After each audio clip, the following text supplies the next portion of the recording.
Nabatahan sa mga dagat na sakop ng Pilipinas ang dalawang research vessel ng China na nagsasagawa ng illegal umanong marine scientific research.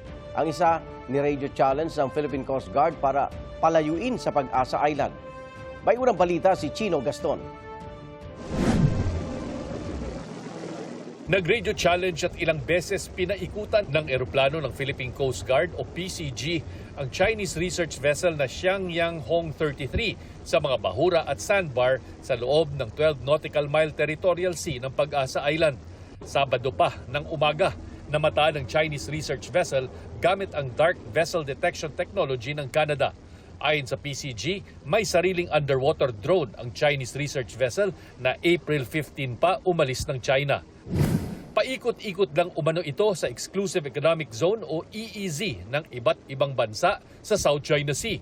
Ine-eskortan ng ilang Chinese Coast Guard vessel ang nasabing research ship na nagbaba pa ng mga umano'y Chinese marine scientists sa dalawang sandbar.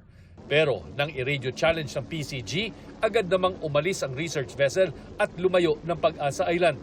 Nasa labas man ng Exclusive Economic Zone ng Pilipinas, itinuturing na teritoryo ng bansa ang Pag-asa Island dahil sa pag-okupa nito ng mga Pilipino.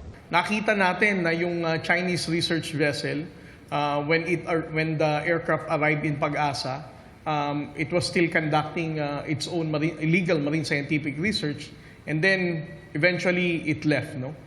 Wala na ang Chinese research vessel, pero nababahala ang Coast Guard sa iba pang aktibidad ng mga Chinese tulad ng namataan na Jiageng Research Vessel, 85 nautical miles mula sa Itbayat, Batanes. Pabalik-balik ito ayon sa tracking data ng PCG na tanda na may tinitingnan ito sa ilalim ng karagatan.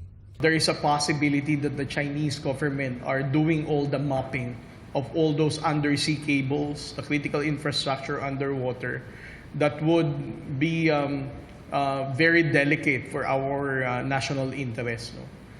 Secondly, there is also a chance that they are doing deep seabed mapping also for military purpose.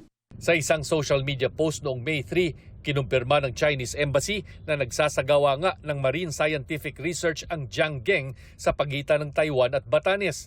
Ang iba pang research vessel nito nagsasagawa umano ng scientific mission sa bahagi ng South China Sea na sakop umano ng China alinsunod sa international law. Ito ang unang balita.